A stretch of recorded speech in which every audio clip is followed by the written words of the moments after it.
Hi friends, ಹೇಗಿದ್ರೆ ಎಲ್ಲರೂ? Good morning ಎಲ್ರಿಗೂ. ನಾನು ಇವತ್ತು ಮಾರ್ನಿಂಗಿಂದನೇ ವ್ಲಾಗ್ ಸ್ಟಾರ್ಟ್ ಮಾಡ್ತಾ ಇದ್ದೀನಿ. ಇವತ್ತು ಸ್ಯಾಟರ್ಡೇ. ನನ್ನ ಮಗನಿಗೆ ಸ್ಕೂಲಲ್ಲಿ ಒಡಿಸ್ಸಿ ಲರ್ನಿಂಗ್ ಇತ್ತು, ಪೇರೆಂಟ್ಸು ಇನ್ವಿಟೇಷನ್ ಇತ್ತು.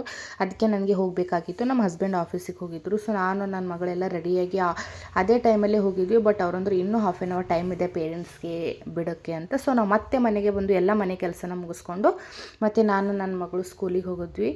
ಅಲ್ಲಿ ಹೋಗಿ ನೋಡಿದ್ರೆ 1 to 4th ಅವ್ರದ್ದು ಒಡಿಸ್ಸಿ ಲರ್ನಿಂಗ್ ಇತ್ತು.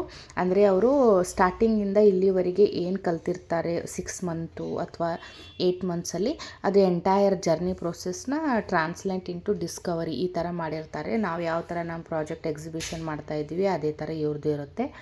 ಅದೇ ಎಕ್ಸ್ಪ್ಲೇನ್ ಮಾಡಿಕೊಂಡ್ರು. ನನ್ನ ಮಗನಿಗೆ ಗುಡ್ ಹ್ಯಾಬಿಟ್ಸ್ ಆಫ್ ಕೀಬೋರ್ಡ್ ಅಂತ ಇತ್ತು.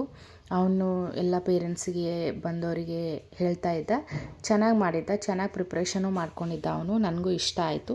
ಇದೇ ಥರ ಎಲ್ಲ ಮಕ್ಕಳದು ನೋಡ್ಕೊಂಡು ಬಂದೆ ನಾನು ಈಚ್ ಆ್ಯಂಡ್ ಎವ್ರಿ. ಯಾಕೆ ಅಂದರೆ ನನಗೊಂದು ಐಡಿಯಾ ಬರುತ್ತೆ ಅವನಿಗೆ ಯಾವ ಥರ ನಾವು ಟೀಚ್ ಮಾಡಬೇಕು, ಇವ್ರ ಕ್ಲಾಸಲ್ಲಿರೋ ಮಕ್ಕಳ ಬೆಳವಣಿಗೆ ಎಷ್ಟರ ಮಟ್ಟಿಗಿದೆ, ಸೊ ಎಲ್ಲರೂ ಲೆವೆಲ್ ಆಫ್ ಮೈಂಡ್ ಸೇಮ್ ಇದೆಯಾ ಅಥವಾ ಡಿಫ್ರೆಂಟ್ ಇದೆಯಾ ಅಂತ ನನಗೆ ಸ್ವಲ್ಪ ತಿಳ್ಕೊಳ್ಬೇಕಿತ್ತು, ಕ್ಯೂರಿಯಾಸಿಟಿನೂ ಇತ್ತು. ಅದಕ್ಕೋಸ್ಕರನೇ ನಾನು ಇಂಟೆನ್ಷನ್ಲಿ ಹೋಗಿದ್ದು. ಸೊ ನಾನು ಈಚ್ ಆ್ಯಂಡ್ ಎವ್ರಿ ಸ್ಟೂಡೆಂಟ್ ಹತ್ರ ಹೋಗಿ ತಿಳ್ಕೊಂಡೆ.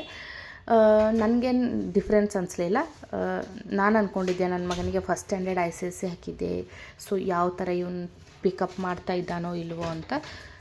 ಓಕೆ ಅನ್ನಿಸ್ತು ನನಗೆ. ಆಮೇಲೆ ಬಂದು ಅವನಿಗೆ ಸ್ವಲ್ಪ ಹೇರ್ ಕಟ್ ಇತ್ತು, ಅದನ್ನು ಮಾಡಿಸಿ ಮನೆಗೆ ಬಂದು ಎಲ್ಲ ಫುಡ್ ಪ್ರಿಪ್ರೇಷನ್ ಮಾಡಬೇಕಿತ್ತು, ಅದನ್ನು ಮಾಡಿಕೊಂಡೆ. ಆಮೇಲೆ ನಮ್ಮ ಹಸ್ಬೆಂಡು ಆಫೀಸಿಂದ ಬಂದರು. ಎಲ್ರಿಗೂ ಇಲ್ಲಿ ನಾನು ಪಡ್ ಪ್ರಿಪೇರ್ ಮಾಡ್ತಾಯಿದ್ದೀನಿ. ಈ ಸೈಡ್ ಬೆಂಗಳೂರೆಲ್ಲ ಪಡ್ಡು ಅಂತಾರೆ, ನಮ್ಮ ಉತ್ತರ ಕರ್ನಾಟಕ ಸೈಡೆಲ್ಲ ಇದನ್ನು ಗುಳ್ಪಂಗಡಿ ಅಂತ ಕರೀತಾರೆ.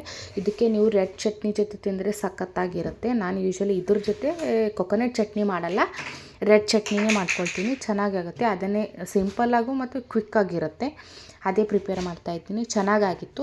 ಎಲ್ಲರೂ ಪಡ್ನ ನಾವು ಮಾಡಿಕೊಂಡು ತಿಂದುಬಿಟ್ಟು ಮತ್ತು as usual weekend Saturday Sunday ನಾವು ಮಕ್ಕಳ ಜೊತೆ ಟೈಮ್ ಸ್ಪೆಂಡ್ ಮಾಡೋಕ್ಕೆ ಇಷ್ಟಪಡ್ತೀವಿ. ಹಾಗಾಗಿ ನಮ್ಮ ಹಸ್ಬೆಂಡ್ ಬಂದ ತಕ್ಷಣವೇ ಅವರು ಗುಳ್ಪಂಗಡಿ ಎಲ್ಲ ತಿಂದ್ಕೊಂಡು ನಾವು ಗ್ರೌಂಡ್ಗೆ ಹೋಗಿದ್ವಿ. ಅಲ್ಲಿ ನನ್ನ ಮಕ್ಕಳನ್ನ ಸ್ವಲ್ಪ ಕರ್ಕೊಂಡು ಸ್ಕಿಪ್ಪಿಂಗು ಮತ್ತು ವಾಲಿಬಾಲು, ಫುಟ್ಬಾಲು ಎಲ್ಲ ಆಟ ಆಡಿಸಿ ನಾವು ನನ್ನ ಹಸ್ಬೆಂಡ್ ಸ್ವಲ್ಪ ಬ್ಯಾಡ್ಮಿಂಟನ್ ಆಡಿದ್ವಿ. ಇದರಿಂದ ಏನಾಗುತ್ತೆ ಅಂದರೆ ಮಕ್ಕಳ ಬೆಳವಣಿಗೆನೂ ಚೆನ್ನಾಗಾಗುತ್ತೆ. ಬೆಳವಣಿಗೆಗಿಂತನೂ ಅವರು ಸ್ವಲ್ಪ ಸ್ಕ್ರೀನಿಂದ ದೂರ ಇರ್ತಾರೆ ಅಂತ ನಾವು ಈ ಥರ ಟ್ರೈ ಮಾಡ್ತಾ ಇರ್ತೀವಿ.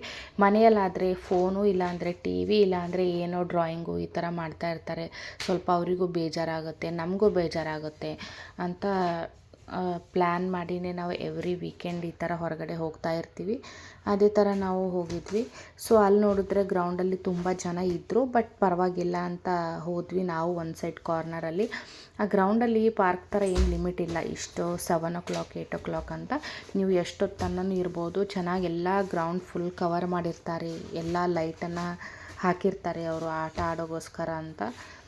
ಸೊ ನಾವು ಒಂದು ಕಡೆ ನಮ್ಮದು ಪ್ಲೇಸ್ನ ನೋಡಿಕೊಂಡು ಆ ಕಡೆ ಹೋಗಿ ಮಕ್ಕಳನ್ನೂ ಆಟ ಆಡಿಸಿ ನಾವು ಆಟ ಆಡಿ ಒಂದು ಸ್ವಲ್ಪ ಸಮನ್ವಿಗೂ ರನ್ನಿಂಗ್ ಎಲ್ಲ ಮಾಡಿಸ್ಬಿಟ್ಟು, ಮತ್ತೇನಂದರೆ ಅಲ್ಲಿ ತುಂಬ ಶ್ರೇಯನ್ಗೆ ಫ್ರೆಂಡ್ಸ್ ಎಲ್ಲ ಸಿಕ್ಬಿಡ್ತಾರೆ, ಅವರು ಇವರು ಅಂತ. ಅವ್ರ ಜೊತೆ ಮಿಂಗಲಾಗಿ ಅವನು ಸ್ವಲ್ಪ ಆಟ ಆಡಿ, ಯೂಶ್ವಲಿ ಅವ್ನು ಸೈಕಲ್ ತೊಗೊಂಡು ಹೋಗ್ತೀವಿ. ಈ ಸಲ ಅವ್ನು ಸೈಕಲ್ ತೊಗೊಂಡು ಹೋಗಿರಲಿಲ್ಲ, ಯಾಕೆಂದರೆ ಅಲ್ಲಿ ಎಲ್ಲೇ ಟ್ರಾಫಿಕ್ ಇರುತ್ತೆ, ಯಾವ ಥರ ಸೈಕಲ್ ತೊಗೊಂಡು ಹೋದರೆ ನಡ್ಕೊಂಡು ಹೋಗಬೇಕಾಗುತ್ತೆ ಅಂತ. ಸೊ ಇದೇ ಥರ ಡಿಫ್ರೆಂಟ್ ಆ್ಯಕ್ಟಿವಿಟೀಸ್ನ ಅವ್ರನ್ನ ಮಾಡಿಸಿ ಎಳ್ನೀರು ಕುಡ್ಕೊಂಡು ಬರ್ತಾ ಹಾಗೇ ಐಸ್ ಕ್ರೀಮ್ ಇತ್ತು, ಐಸ್ ಕ್ರೀಮ್ನು ತಿಂದ್ಕೊಂಡು ಬಂದ್ವಿ. ಮತ್ತೆ ನಾಳೆ ಸಿಗೋಣ ಫ್ರೆಂಡ್ಸ್. Good night.